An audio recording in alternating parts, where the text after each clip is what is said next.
Welcome to Meet the Press Now. I'm Kristen Welker in Washington, where the White House has just issued a new timeline for President Trump's decision on possible U.S. military strikes on Iran's nuclear program, as Israel and Iran plunge deeper into armed conflict. After teasing the possibility of imminent action yesterday, the president delivered a statement to reporters today through his White House press secretary, Caroline Leavitt. Take a listen. Based on the fact that there's a substantial chance of negotiations that may or may not take place with Iran in the near future, I will make my decision whether or not to go within the next 2 weeks. That's a quote directly from the president for all of you today. Leavitt also said correspondence between the U.S. and Iran has continued, even as she insists that the government believes Iran has never been closer to obtaining a nuclear weapon. But sources familiar with the matter tell NBC News that the U.S. intelligence assessment on Iran's nuclear program has not changed since Director of National Intelligence Tulsi Gabbard testified back in March that Tehran had not made a decision to rush towards building a bomb. The president has publicly clashed with Gabbard over that assessment, and senior administration officials now tell NBC News Gabbard appears to have fallen out of favor with the president. Meanwhile, the fighting on the ground continues to escalate, with Israel targeting an Iranian nuclear reactor overnight and Iran striking near a hospital complex in southern Israel early this morning. NBC News has confirmed that hospital is within a mile of an Israeli military intelligence compound that was operational as recently as last month.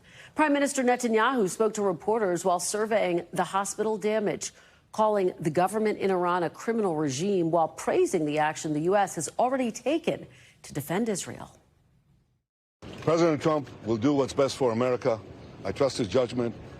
He's a tremendous friend, a tremendous world leader, a tremendous friend of Israel and the Jewish people.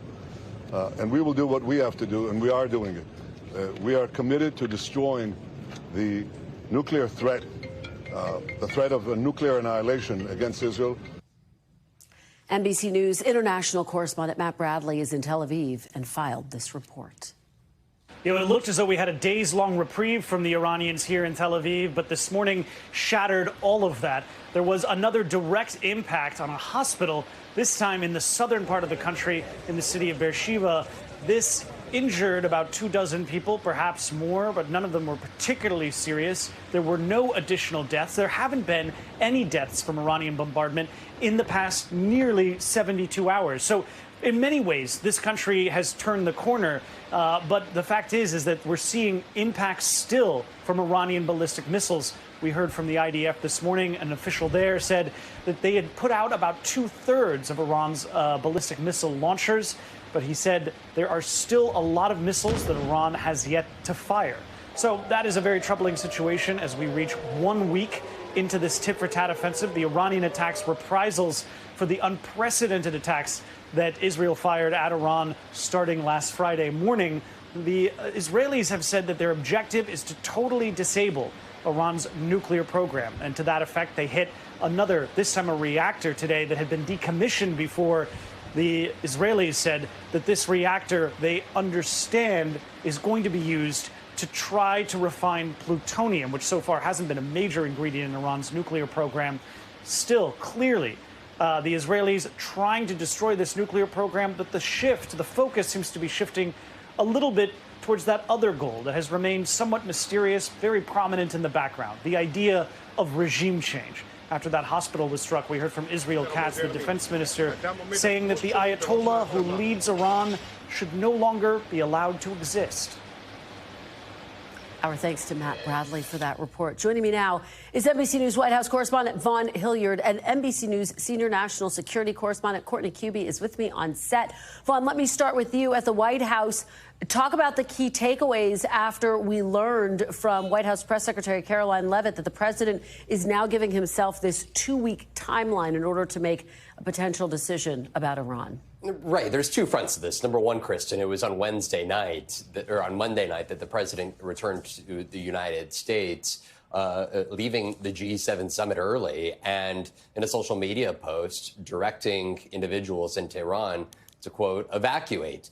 The stakes of what would amount to staggering consequences of potential American airstrikes on Iran are vast. And the president here in just the last 24 hours has suggested that he could hit Iran at any minute and that he will make the decision at due time, and that nobody knows what he's going to do except for him when he ultimately decides to do it, if in fact he decides to use U.S. forces to strike. Now, this timeline of within 2 weeks that the press secretary at the White House just this afternoon provided, I think one deserves some context. We have seen from the president over the last decade of his time in politics and office and as a candidate promise 2-week timelines on domestic agenda items. But also it was just 3 weeks ago that he promised that there would be consequences if, in the scenario that Russia did not agree to a certain extent ceasefire or peace deal negotiations. Last Wednesday, that deadline, that 2-week deadline, it came and it went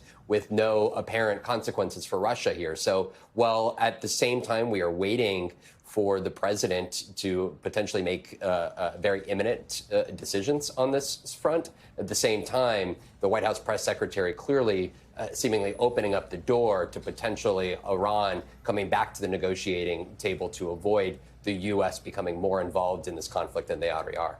She certainly did. It was so notable today, Vaughn, that we saw Steve Bannon, of course, who served in the first Trump administration. He has remained one of President Trump's closest outside advisors, entering the White House. It's our understanding he was there having lunch with President Trump. It was a previously scheduled visit that had to be rescheduled, so it just so happened to fall on today. But significant because he's been one of the most outspoken people urging the president not to join in the Israeli offensive against Iran, arguing that it will ensnare the United States in a foreign conflict and that it goes against the America First foreign policy vision, right? Right. Steve Bannon and Tucker Carlson have both been at the forefront in vocalizing this anti-interventionist position, obviously referencing the president, now president's own opposition to the Iraq War 20 years ago, and noting that, if you go back to the Republican National Convention last year, Tucker Carlson was given a primetime speaking slot. Steve Bannon helped drive and mobilize a turnout that helped the president win this election here. And largely, the argument is that there was a great many people that turned to the president because of a commitment to not engage the U.S. in further Middle East conflicts. And so when you look at the voices that were largely the outspoken ones over the past month, Steve Witkoff was one of those. He was seen at the White House today as well, but he has largely gone silent as several of his negotiations from Russia, Ukraine, Israel, Gaza, but also now on the Iran nuclear negotiations have seemingly stalled. And you see here the voices of people like Steve Bannon and Tucker Carlson trying to, before the president interferes or further accelerates potential conflict with Iran, who has already committed to trying to attempt to strike U.S. military installations in the scenario the U.S. becomes more involved. You are seeing some of these close Trump allies begin to try to interfere or push him in a different direction than others within the White House may be urging him to do. All right, Vaughn, thank you so much for that great reporting. Courtney, let me turn to you. You heard Vaughn mention the Iraq War. When you think about the Iraq War, you have to think about the intelligence, because that was so much in focus and then was ultimately disputed, that the intelligence was just wrong. So the question, I think, becomes now, when we think about whether President Trump is going to greenlight a U.S. military action in Iran, what is the latest intelligence around how close Iran may or may not be to developing a nuclear weapon? Yeah, and as far as we know, there has been no change in the intelligence, the U.S. intelligence about that. And that's why this has been so confusing this week, is exactly whether there has been some new intelligence that's classified that the American people and, frankly, senior members of Congress and senior members of the intelligence community have not shared, and including with someone like Senator Mark Warner. We heard from him when he was asked specifically about whether Iran has advanced their nuclear program, and that may be some justification for this action. Here's what he had to say. Again, he's the ranking member on the Intelligence Committee. So far, at least, the intelligence community has stood by its conclusion that Iran is not moving towards a nuclear weapon. They were enriching additional uranium, but they were not weaponizing that yet. And that decision was left with the Supreme Leader. If there's been any change in the intelligence intelligence. I need to know, and I want to make sure that if it is changed, it's based on fact and not political influence. So that gets back to the, sort of the echoes of the invasion of Iraq in 2003 and the notion that what was the intelligence actually cooked. And as far as how much of an impact this has even had on the program in Iran, the Israelis have taken out quite a bit, but they have definitely not decimated the program, even when they're taking out scientists and leaders. What's fascinating, though, and is not getting a ton of attention, is they have really taken out a lot of their conventional capability, their conventional military capability, and that may be one reason that the U.S., and particularly President Trump, is considering this action now. And let me follow up with you on that, because is the thinking that the United States, with its B-52 bomber, is uniquely suited to finish the job? Yes, or at least have some sort of a very pivotal point in it, right? To take some sort of a strike that maybe is a turning point in this conflict. So the bombers, as you said, they are the only ones that we're aware of in the world that can carry these very heavy bombs. And, we've been talking about these 30,000-pound bombs. It's not just the weight. They actually only carry about 5,000 or 6,000 pounds of explosives. They are surrounded, though, by this very heavy, very strong alloy that allows them to penetrate deep into the earth between 200 and 300 feet. It's the only bomb like it on Earth. The U.S. is the only one who has it, and the only one, as far as we know, who can actually employ it. Well, your extensive and incredible knowledge of how these things work really shines a light, I think, on what this debate is about. Courtney Kube, thank you so much for being here in person. We really appreciate it. I now want to bring in retired Lieutenant General Steph Twitty, former Deputy Commander of U.S. European Command and an NBC News military analyst. Thank you so much for being here. Really appreciate it. Good to be with you again. So let's just pick up on where I left off with Courtney, the debate over why the U.S. might get involved. Secretary Hegseth was on Capitol Hill yesterday. He said that the Pentagon has presented the president with multiple military options. What do you anticipate those options might look like?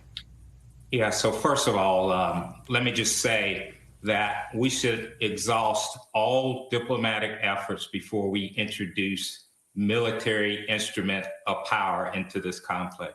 If we do so, what I anticipate is we'll focus only on Fordo, going after the deeply buried nuclear products that are about 300 feet underground. I cannot see us getting involved in any regime change or anything other than that. So I think it would be a quick strike using our B-2 bombers. Everyone's been talking about this 30,000 pound bomb. That's the bomb that will be used to be able to penetrate and, if not hit and destroy the nuclear weapons or nuclear weapons capability, it would at least close entry and exit points to prevent ever using the product. So that's the way I see things here. Let me follow up with you there. In reading and watching military analysts, one of the questions that looms over all of this is if the United States wanted to destroy Iran's entire nuclear program, would special forces be needed? Would U.S. boots need to be on the ground at some point, or Israeli forces? Can you speak to that? What might the debate be surrounding actually finishing the job and taking out Iran's entire nuclear program? Yeah, I don't think military boots on the ground is required in this case. We have pretty good intelligence about Fordo nuclear facility. As you know, it's deeply buried in the mountains, pretty fortified. It's a former IGRC base. Back in the day, we collected a lot of intelligence on it, and that intelligence has continued. We worked with the Israelis to focus on that intelligence over the years, as well as our own intelligence. So we have pretty good intelligence on it. And so I think that it will be an airstrike. There may be cruise missiles in support of that airstrike, but that airstrike would be the B-2. That B-2 would have to also have protection, so you would see some fighter jets in that, probably some refueling capabilities and some AWACS capabilities to support communications.